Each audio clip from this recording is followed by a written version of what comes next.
ponencia del día de hoy, y para cerrar con broche de oro, vamos a tener la de estrategias para favorecer la seguridad alimentaria en tiempos de pandemia por la maestra Ana Berta Pérez Lizaur. Es un gusto tenerla con nosotros el día de hoy.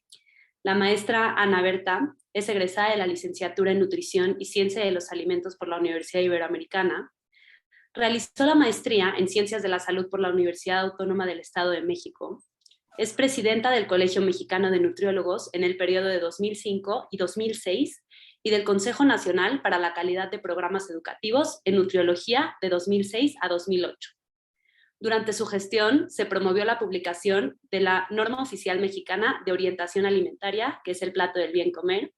Entre sus publicaciones más destacadas como coautora se encuentran los libros Nutriología Médica, 4 ediciones y la quinta en prensa, con más de 30,000 ejemplares vendidos, Dietas Normales y Terapéutica, con 6 ediciones, y Sistema Mexicano de Alimentos Equivalentes, 4 ediciones y la quinta en versión digital en el 2021.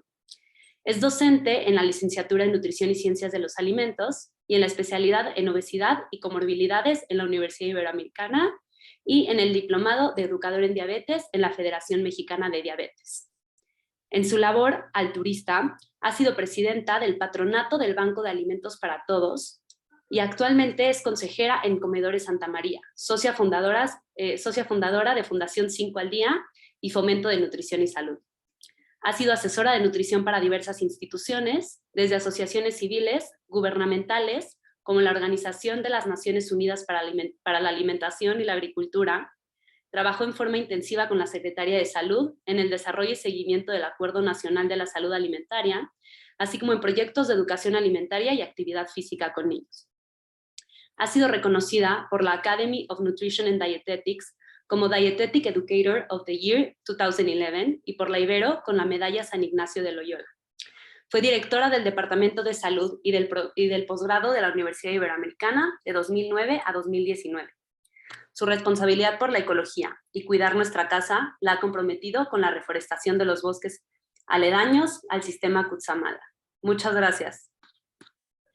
Muchas gracias, Gabriela. De verdad, qué gusto. Me da tantísimo gusto estar en las jornadas de nutrición, saber que los y las estudiantes de la Ibero siguen echándole muchas ganas a organizar junto con Mónica Ancira, su coordinadora, con la doctora Ancira, pues este tipo de eventos que son muy lindos porque son el esfuerzo de los estudiantes. Entonces, creo que eso vale muchísimo la pena y decirles que igual que ustedes ahorita están haciendo estas jornadas, pues en nuestra época había gentes como Juan Rivera Domarco, actual director del Instituto Nacional de Salud Pública, Esther Casanueva.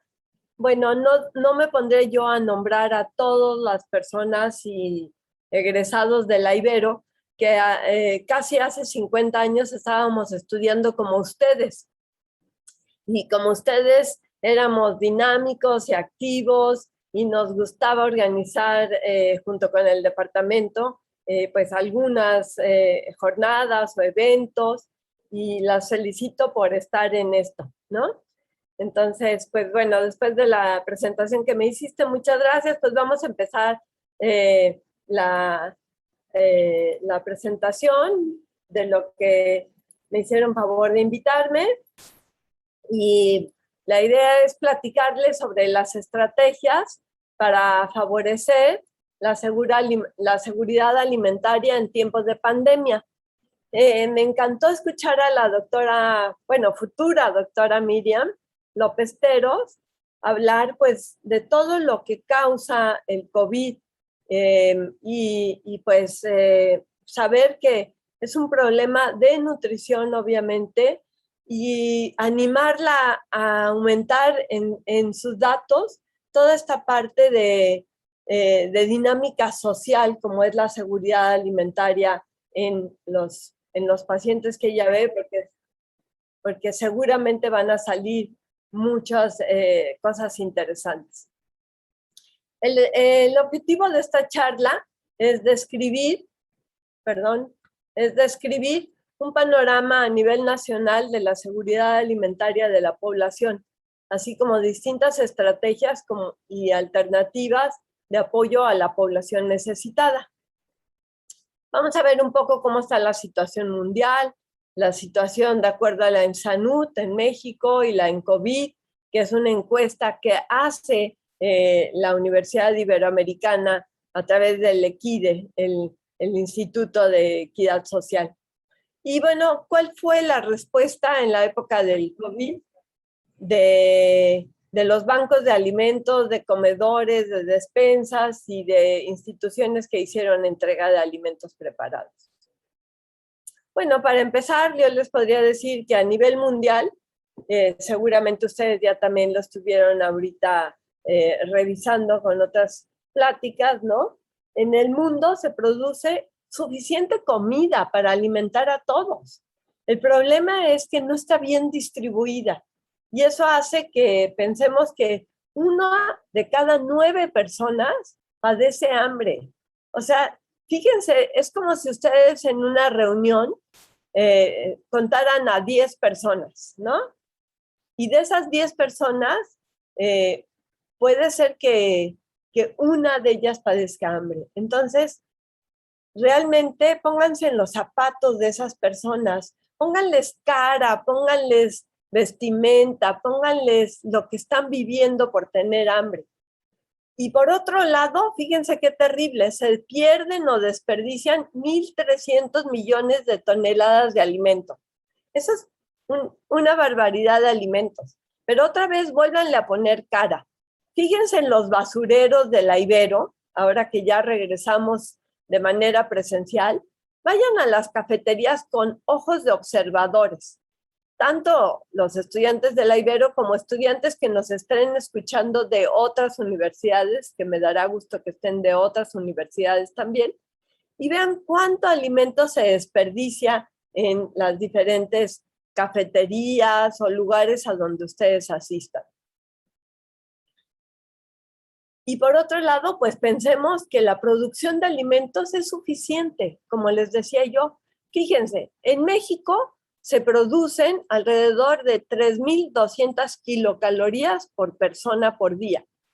Eso, si lo valoramos contra un hombre promedio mexicano que necesita alrededor de 2.500 calorías, quiere decir que hay 700 calorías extra que se producen y que ¿qué pasa con ellas?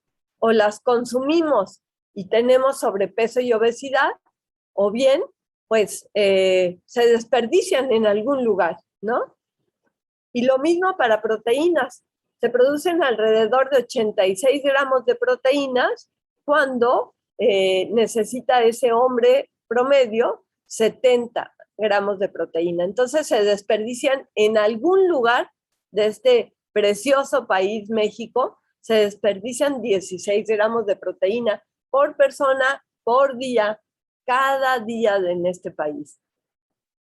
Y bueno, a nivel global, esta tendencia está empeorando. Desde el 2014 se ha incrementado el número de personas con mala nutrición. Y cuando hablo de mala nutrición, estoy hablando de desnutrición y de obesidad.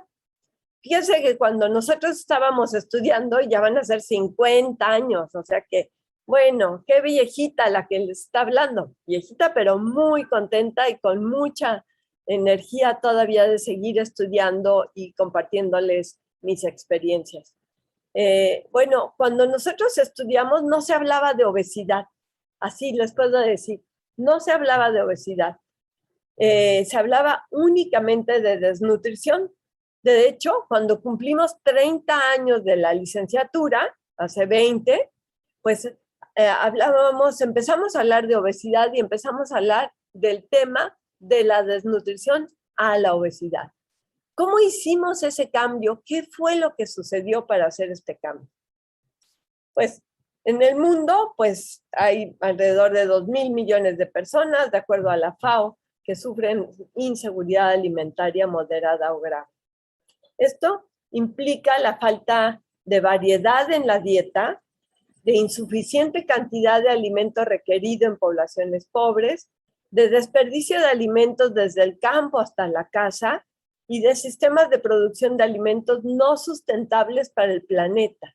Eso también es muy importante, que ustedes en esta generación ya hablen de nuestro planeta. ¿Qué es sustentable para nuestro planeta? ¿Qué es tratar bien a nuestras tierras, a nuestro planeta para que produzcamos la cantidad de alimentos adecuada? Y entonces hay que hablar de sistemas de producción.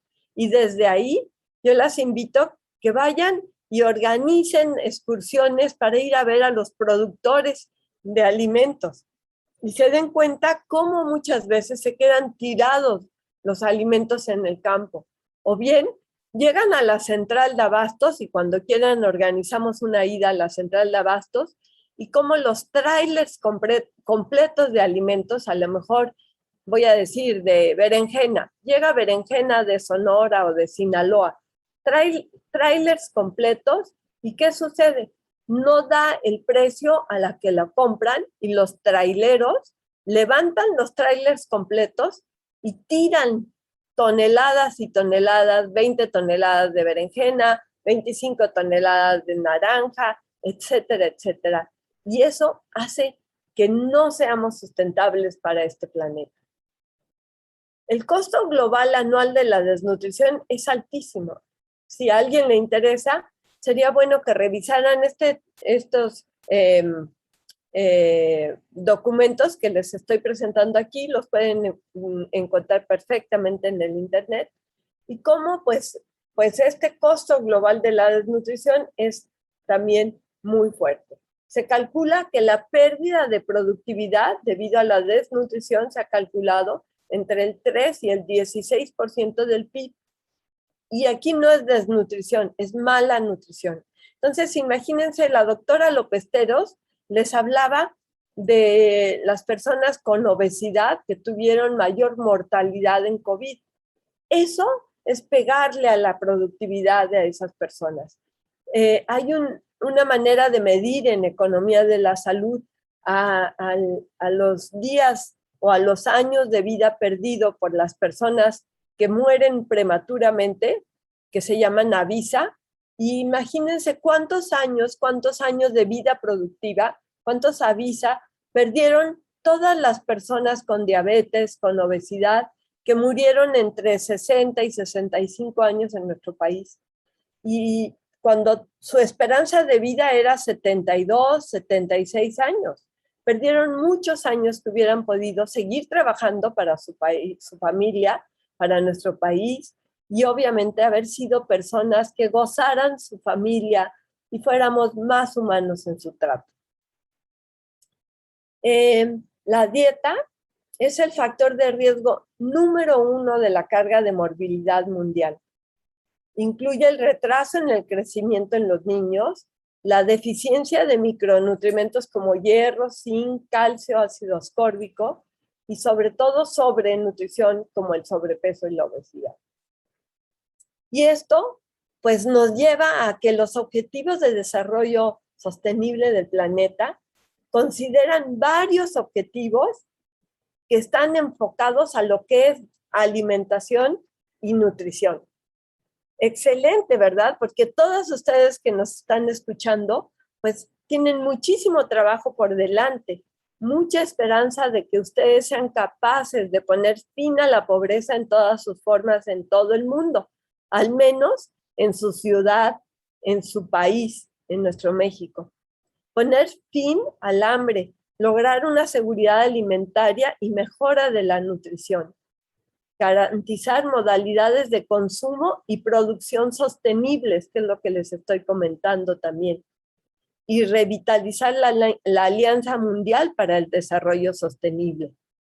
Qué bueno que en la reunión, que seguramente ustedes le fueron dando seguimiento del COP la semana pasada, pues México dijo, sí vamos por el desarrollo sostenible, sí vamos por fomentar alianzas para tanto en la esfera pública como privada y de la sociedad civil para una mejor manera de tener una seguridad alimentaria adecuada en nuestro país. ¿Qué está pasando en nuestro país? ¿Por qué nos debemos de preocupar? yo los invito de verdad a decir, ¿cómo le puedo hacer yo, Gaby, Regina, Laura, Mónica, cómo le puedo hacer para lograr que haya hambre cero en nuestra ciudad, en nuestro país? ¿Qué puedo hacer? ¿Por qué me puede ser importante esto? De acuerdo a los datos del ICONA, podemos ver que en el 2020 aumentó los hombres que tenían hambre, que tenían inseguridad alimentaria. Esta es la proporción de hombres con inseguridad alimentaria en 2018. Fíjense cómo aumentó en el 2020 con el COVID, lo mismo para mujeres, pero fíjense bien en menores de 18 años cómo aumentó casi un punto completo porcentual y medio punto en mayores de 18 años. Esto quiere decir que 1 de cada 5 personas en nuestro país tiene inseguridad alimentaria. Entonces, algo tenemos que hacer, chicas, algo nos tenemos que mover las nutriólogas y los nutriólogos para que tengamos dentro de unos años, de acuerdo a los objetivos de desarrollo sostenible, hambre cero. ¿Y por qué es importante que pensemos que no debemos de tener hambre en nuestro país, que nadie debería de tener hambre en nuestro país? Fíjense que Rafael Pérez Escamilla, también egresado de la Ibero, curiosamente, no de nutrición, sino de ingeniería química, ha tenido un papel fundamental en el mundo. Rafael ha estado en todas partes del mundo, siempre con una bandera de disminuir la pobreza, disminuir la inseguridad alimentaria. ¿Y por qué? Porque él ha encontrado que cuando hay inseguridad alimentaria en el hogar, debido a la pobreza, ¿qué es lo que sucede?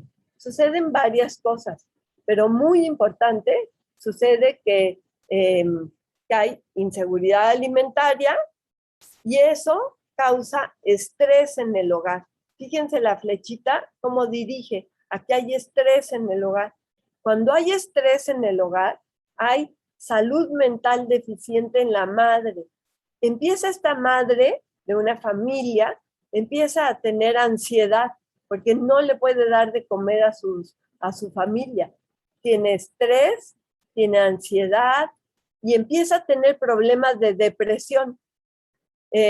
Cuando esto sucede, no hay nadie que se pueda mover para salir a buscar comida. De verdad, es muy difícil. Entonces, cuando hay inseguridad alimentaria, hay estrés en el hogar. Cuando hay estrés en el hogar, la madre sufre ansiedad. Y me dirían, ¿pero por qué? ¿Por qué va a tener ansiedad?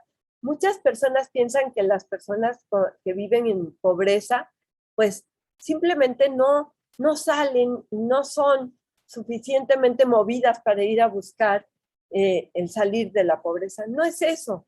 De verdad, se causa ansiedad. Imagínense que ustedes son madres de 3, de 2 niños y no tienen que darles de comer mañana, no tienen que darles de cenar ni de desayunar mañana.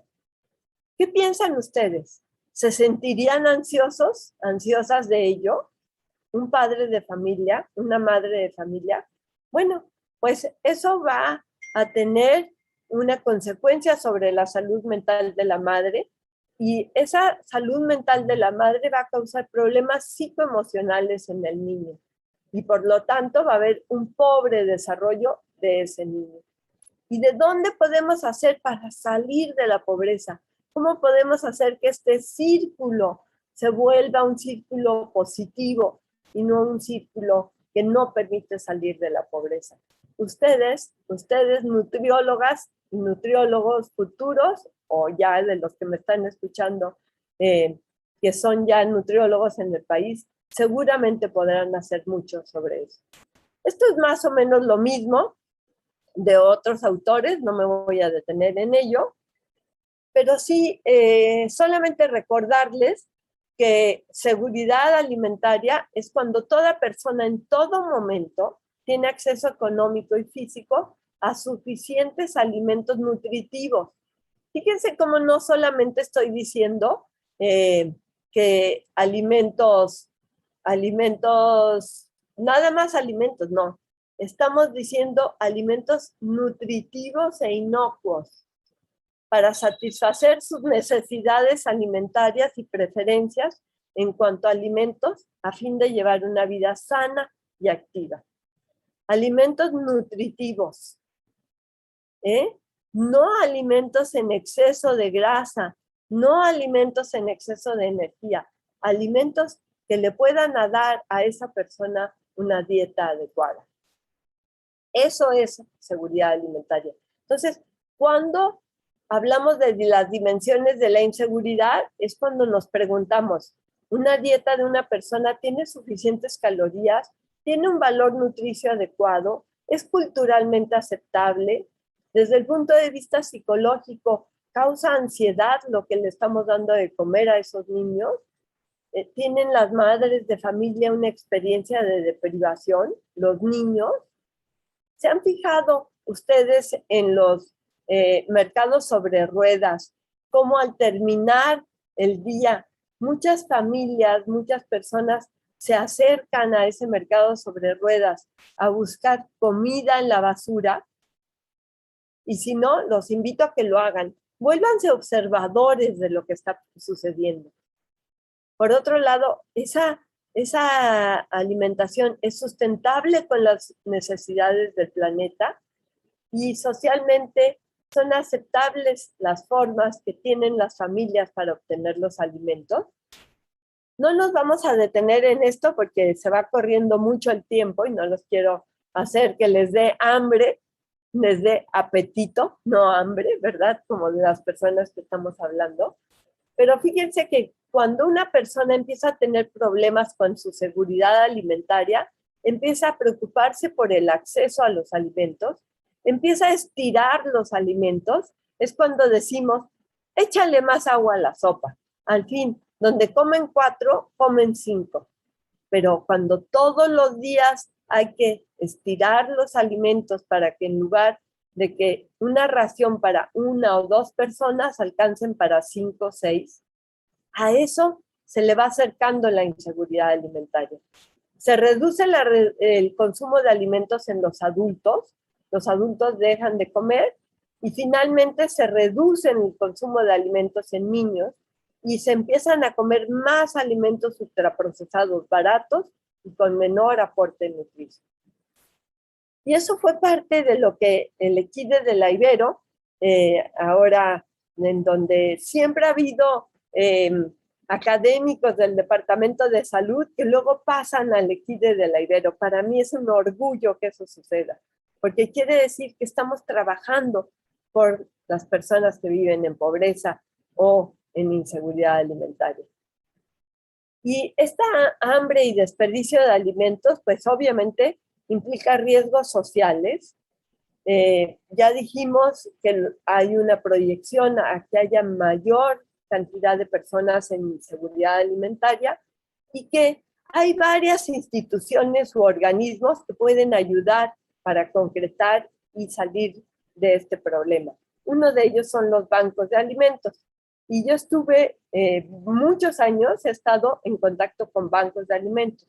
Actualmente estoy en la Fundación BAMEX, que son la agrupación de 65 bancos de alimentos en el país, apoyando de manera voluntaria. ¿Por qué existe exceso de alimentos? ¿Por qué hay excedentes de alimentos? Pues finalmente, porque hay un exceso en la producción agrícola. El sistema alimentario requiere que haya innovación con una visión a la sustentabilidad. Yo espero que ustedes y los maestros de la Ibero les ayudemos, les facilitemos a nuestros estudiantes a buscar formas innovadoras para ver cuál sería una dieta más sustentable. Y entonces regresar al campo, regresar a la búsqueda de un planeta sostenible y sustentable para lograr una dieta adecuada. Entonces, hay muchos excedentes de alimentos porque hay acumulación en los productos en inventario, hay cercanía de la fecha de caducidad de los alimentos, hay productos que están etiquetados incorrectamente y que carecen de etiquetas y que se destruyen. Ustedes tuvieron un caso, o lo vimos en México hace más o menos 3 semanas, un mes, donde se destruyeron una gran cantidad de sopas instantáneas, no sé si buenas o malas, no estoy preguntando eso, pero sí que estaban mal etiquetadas. Como eso puede suceder con muchos alimentos que a lo mejor no son ricos en sodio, no son ricos en grasa y que no están bien etiquetados y que nuestras autoridades las destruyen. Por otro lado, pues hay muchos alimentos que en el mercado, cuando vamos al supermercado, no nos gustan porque la calabacita está un poquito golpeada, porque la zanahoria se ve un poquito negra, porque la sandía a lo mejor un pedacito está echada a perder. Entonces tiramos la sandía completa, tiramos kilos y toneladas de calabacita porque no le gustan a las personas que las escogen. Tenemos que aprender a consumir esos alimentos también. Fíjense que en Francia hay todo un movimiento para consumir los alimentos aunque estén un poquito feitos, ¿no? Entonces, para que no se desperdicien, ¿no? ¿Por qué otras causas se desperdician alimentos? Pues porque sobran y se descartan en las cocinas domésticas en casa y en los establecimientos que sirven alimentos. Y yo los invito a pensar así como 30 segundos en su despensa, en su refri. ¿Cuántos alimentos tienen? ¿Pueden tener acceso físico y económico a suficientes alimentos inocuos y nutritivos para satisfacer sus necesidades, sus preferencias? ¿Alguna vez se han ido a dormir sin cenar por falta de alimentos porque no había nada en casa que cenar? ¿Han buscado comida en la basura? Los invito a pensar en esto, de verdad, porque en nuestro país, sí, 5 de cada 10 personas sufren inseguridad alimentaria, como les decía yo.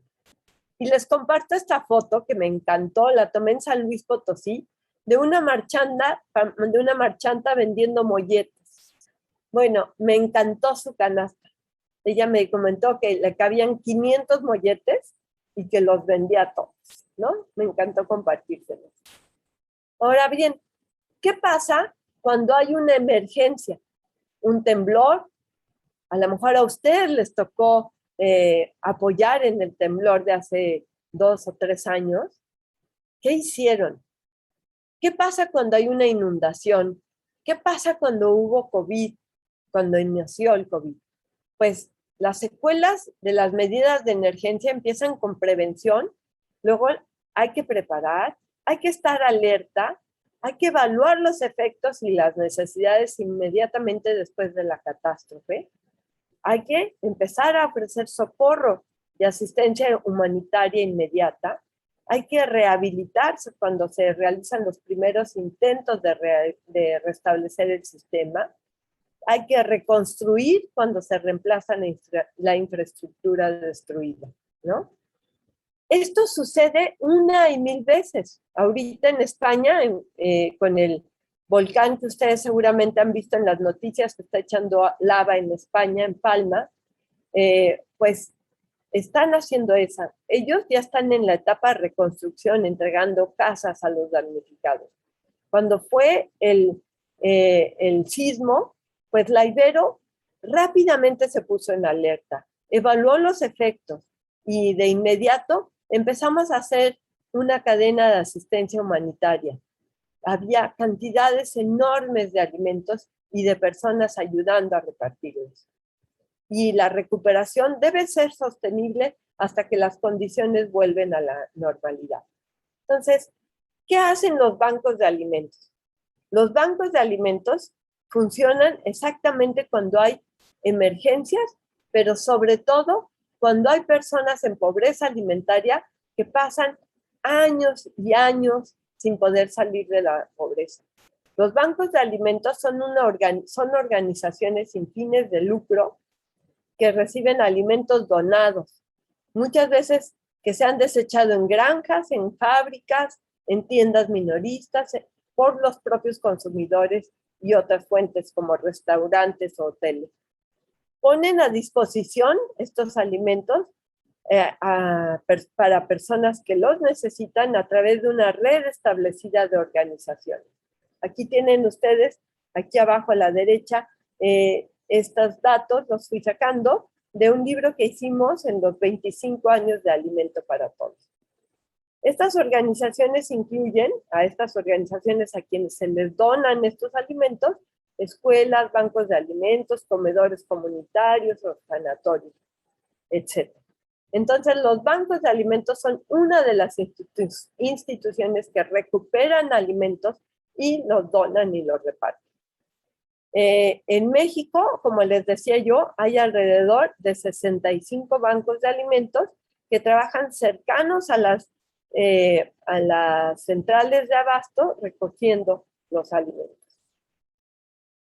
También hay otras formas de ayudar. Otra forma de ayudar que conozco y les quise compartir son Comedores Santa María.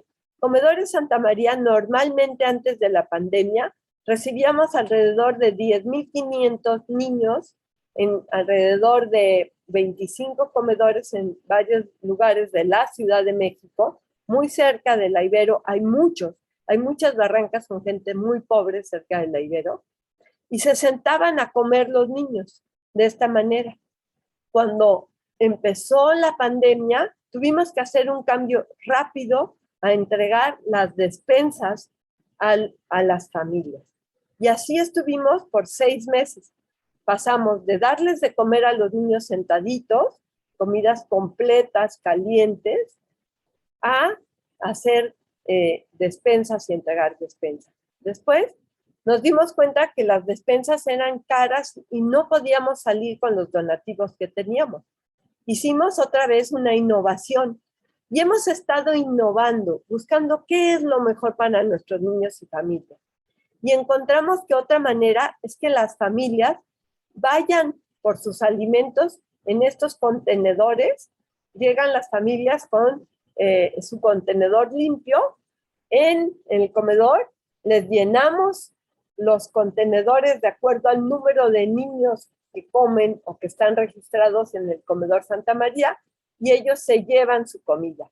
Y ya en casa, miren qué belleza, comen en casa la comida caliente que les fue entregada por Comedores Santa María.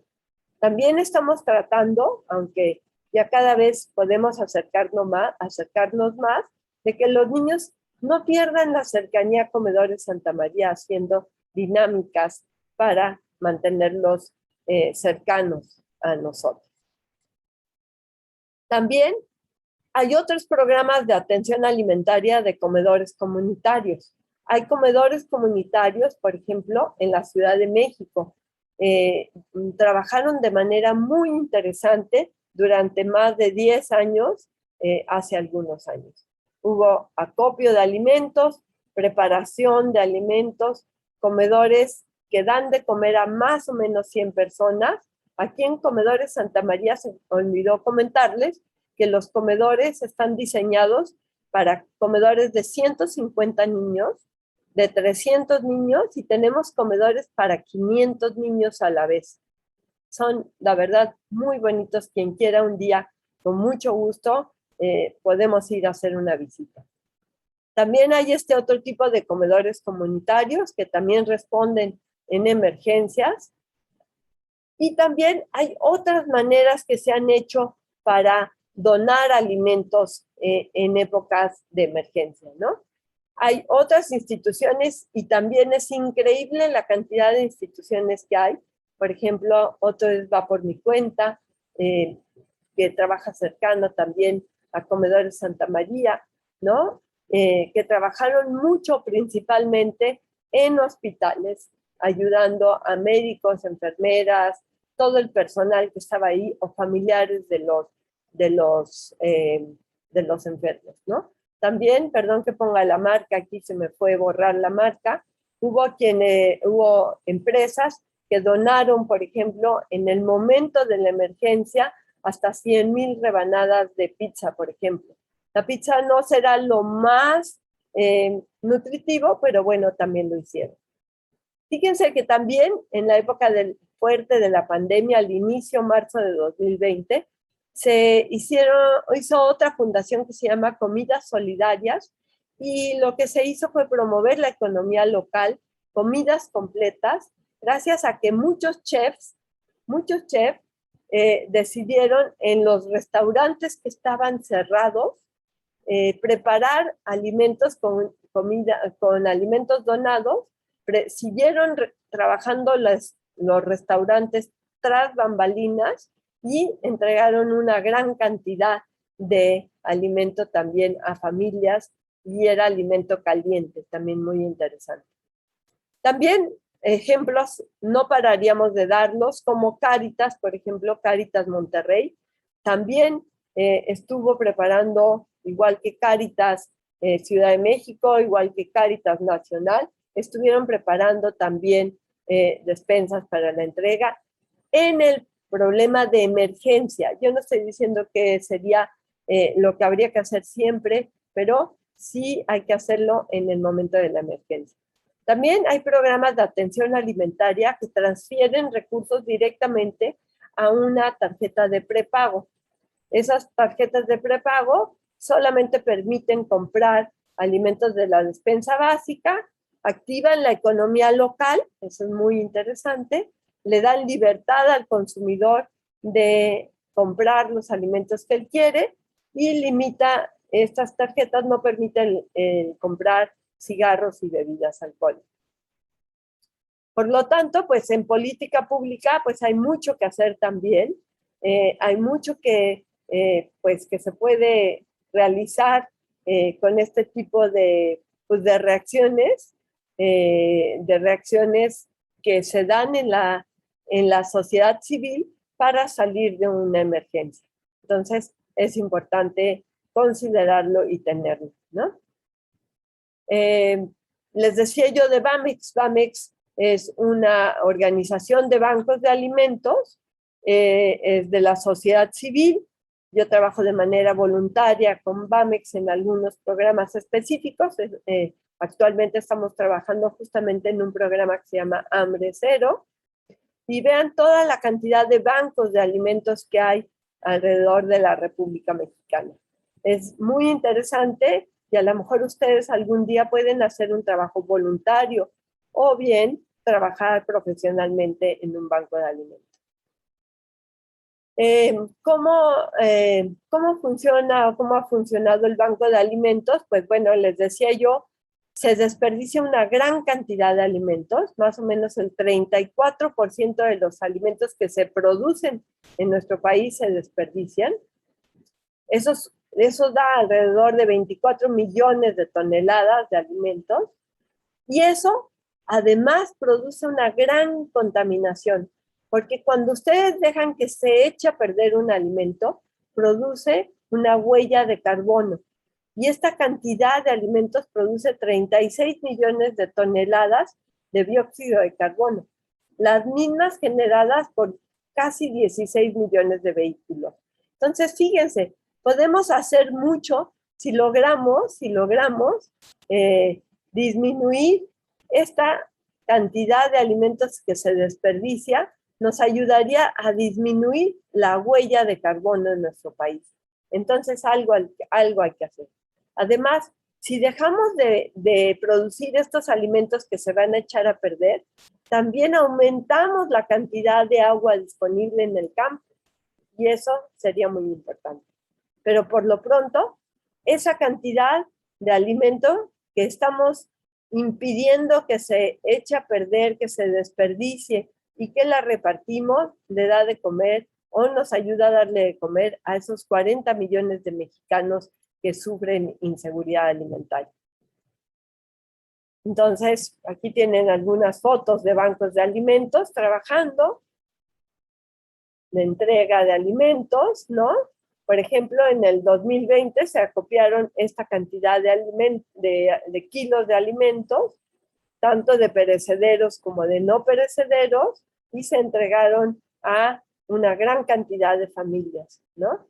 Se calcula que los bancos de alimentos entregaron a más de 2 millones de personas durante al menos 6 meses alimentos para salir de la emergencia que fue el COVID de marzo más o menos a octubre, noviembre del año pasado. Aquí están otra vez estos mismos datos. Entregamos alrededor de 1.334 kilocalorías por persona por día, alrededor de 37 gramos de proteína en bancos en alimentos. Esto fue en Alimento para Todos. Y en Bamex, bueno, pues ha seguido trabajando de manera ardua, no solamente en distribuir, rescatar y distribuir alimentos, sino tiene otros programas interesantes que son muy útiles, ¿no? Entonces, para que les quede como claro, los bancos de alimentos lo que hacen es rescatar el producto perdido, lo seleccionamos, lo clasificamos y lo dignificamos. Es decir, no entregamos alimentos echados a perder, entregamos alimentos que tú, que yo, que todos nosotros podríamos estar consumiendo. Lo transferimos a instituciones y personas y se entregan, esta cifra ya está caduca, ahorita deben de andar en 65,000 personas en pobreza cada semana. Ahora, estas instituciones tienen un gran reto.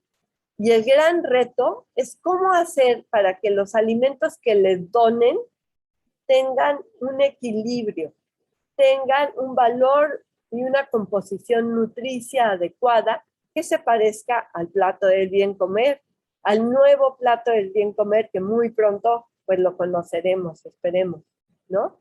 Pero fíjense, si estamos muy bajos en consumo de verduras y frutas, pues el Banco de Alimentos tendrá que hacer un esfuerzo importante en entregar verduras y frutas. Si estamos muy altos en grasas saturadas, pues no podremos estar entregando grasas saturadas o azúcares añadidos o sal añadida. Entonces, sí es un reto para las instituciones que entregan alimentos, entregar alimentos con valor nutricio adecuado en una dieta completa, equilibrada, suficiente, adecuada a las familias que les entregamos alimentos. En Alimento para Todos hemos hecho un esfuerzo en buscar que lo que se entrega sea similar a lo que la publicación Eat Lancet nos promueve a que lo hagamos, ¿no? Y tratamos de acercarnos a las recomendaciones nutricias de la población mexicana. ¿Qué les puedo decir de los bancos de alimentos? Alimento para Todos, por ejemplo, después de evaluar varias veces la función, la actividad que realiza, se han dado cuenta que en 6 meses de atención los beneficiarios alcanzan la seguridad alimentaria, mejoran su salud, ahorran e invierten más en educación, salud, ropa y mejoras a la vivienda y están más satisfechos con su vida. Es decir, seguramente no medimos ansiedad y depresión, pero muy seguramente al tener mejor seguridad alimentaria, tienen también mejor salud mental. Y eso es muy importante. Hay mucho que hacer, chicos y chicas. Hay que hacer voluntariado. Es una oportunidad para los estudiantes, para los académicos, tanto dar servicio, investigación y aplicar lo que ustedes saben. Sumémonos al reto de no desperdicio. Las invito a que de hoy en adelante nunca tiren nada, úsenlo. Si no se lo van a comer, si no lo van a utilizar, hagan una limpieza de su refrigerador y donen el alimento que mañana se podría echar a perder. Es muy importante. ¿Y eso por qué?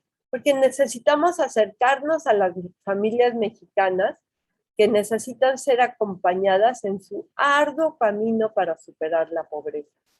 Y tú, cada uno de los estudiantes de nutrición de la Ibero, de otras Iberos y de otras universidades que nos estén escuchando, tenemos algo que hacer para que estas familias puedan comer bien y salir de la pobreza. Pues muchas gracias por la invitación y pues estoy a sus órdenes para cualquier pregunta. Muchísimas gracias, maestra. Tenemos una pregunta que es si han influido los tratados de comercio en la alimentación en nuestro país y si sí, pues cómo revertirlo. Sí, tienen razón. Fíjense que yo creo que el Tratado de Libre Comercio sí influyó definitivamente la llegada de grandes cadenas de suministro de alimentos.